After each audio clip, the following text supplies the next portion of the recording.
This is the videotape deposition of Elliot Mintz in the matter of Damiano versus Sony Music and Bob Dylan. Have you ever lied to Mr. Damiano? Yes.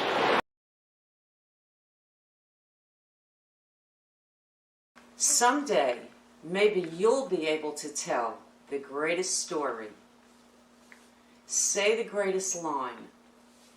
Give the greatest performance. Find the greatest find.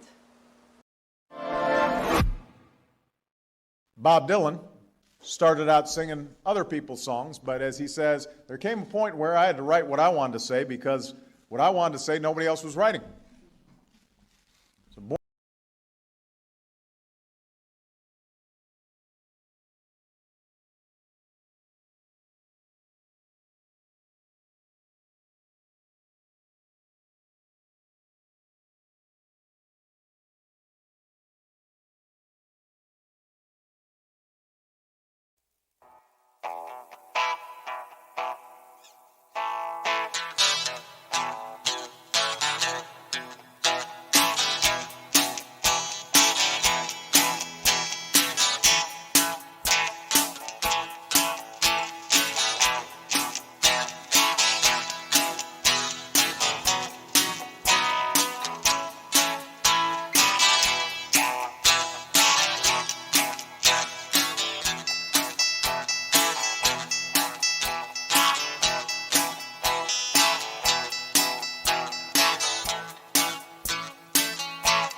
You state at the top of the page, or at least it appears to that you state, my job here is to pass along information to Bob.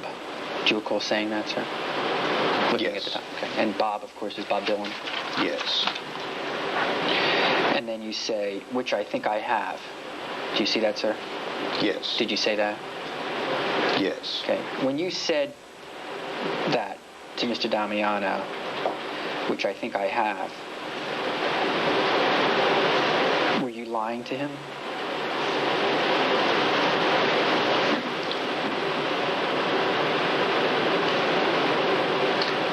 I was. Do you recall ever giving Mr. Damiano your fax number? Yes. And when you need to reach Mr. Dylan, how do you reach him? I phone him. At his home? If he's in Los Angeles, yes. If he's on the road, I try and locate him that way. Okay.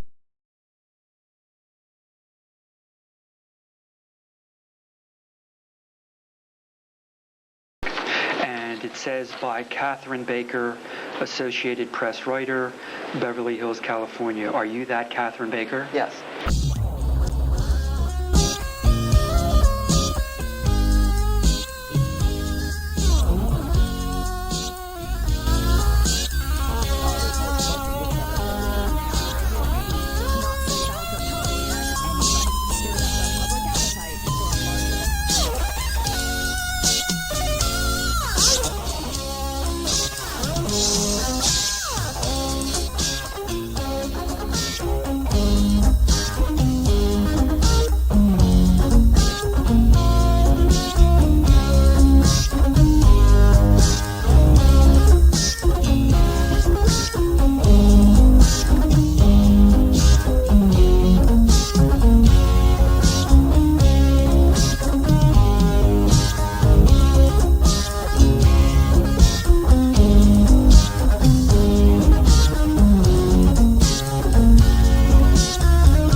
There are thousands of facts that support the fact that Bob Dylan is a plagiarist.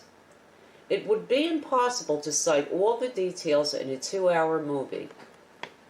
One fact we do want to cite is the most important fact, and that is that it has been reported by Reuters that at the age of 16, Bob Dylan was already a plagiarist and knew the value of plagiarizing songs. Quoting Reuters, a poem written by a teenage Bob Dylan and up for auction at Christie's is actually a song written by the late Canadian country singer Hank Snow.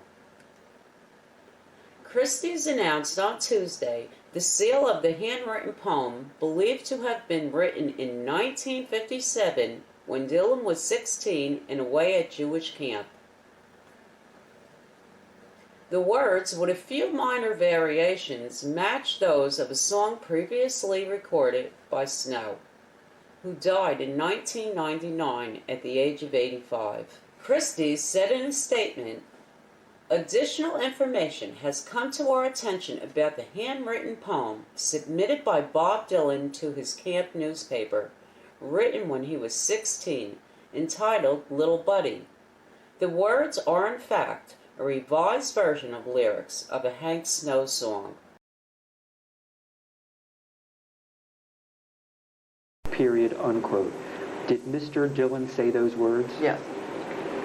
You then continue without quotes. The other reason for the others is inevitable, colon. He didn't, that's D-I-D-N apostrophe T, as in did not, he didn't have enough material of his own for an album, period, period. Did Mr. Dylan say those words? I went back in the transcript and I was paraphrasing him, and that's not entirely accurate. He said he didn't have enough songs that he wanted to put on an album.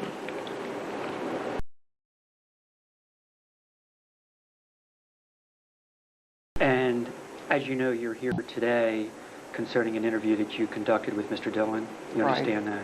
And when was that interview conducted, ma'am? August 5th, 1988. Okay. And in preparation for today's appearance here, did you review any notes? Yes, I reviewed the transcript of the tape.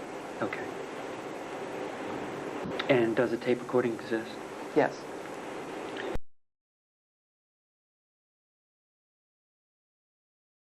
Period, unquote. Did Mr. Dylan say those words? Yes.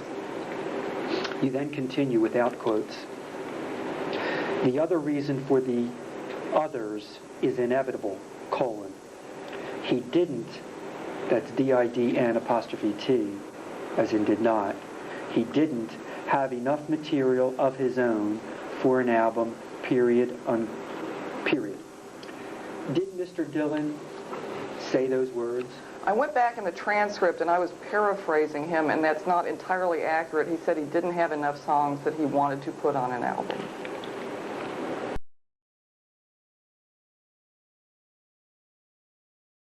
Of course, the newspapers put their own headline on the story. Sure. I'm not sure what the headline we put on it was. And it says by Catherine Baker, Associated Press writer, Beverly Hills, California. Are you that Catherine Baker? Yes.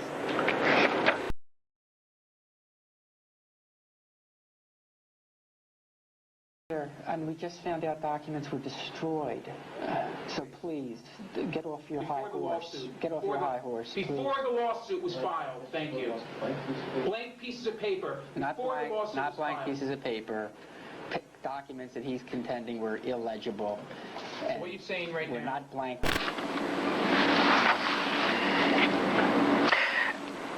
Let's go back to the Jones Beach concert, if we may, to the time when you offered the tickets to Mr. Damiano before the concert actually took place. Okay?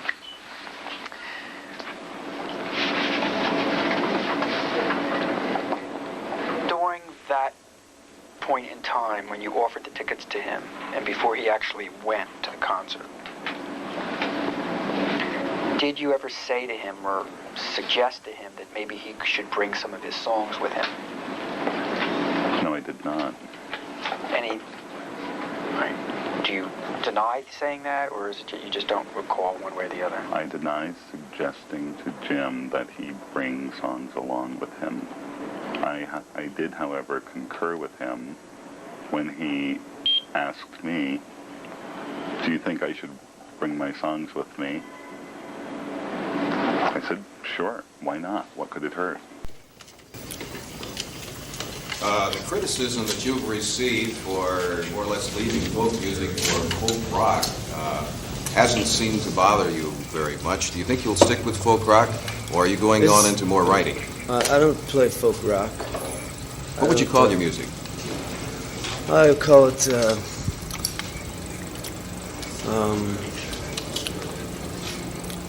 I like to think of it more in terms of vision music. It's mathematical music. Would you say that the words were more important than the music? The words are just as important as the music. There would be no music without the words. Which do you do first, ordinarily? The words. Do you think there will ever be a time when you will paint or sculpt? Oh, yes. Oh, sure. Do you think there'll ever be a time when you'll be hung as a thief?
Doesn't have to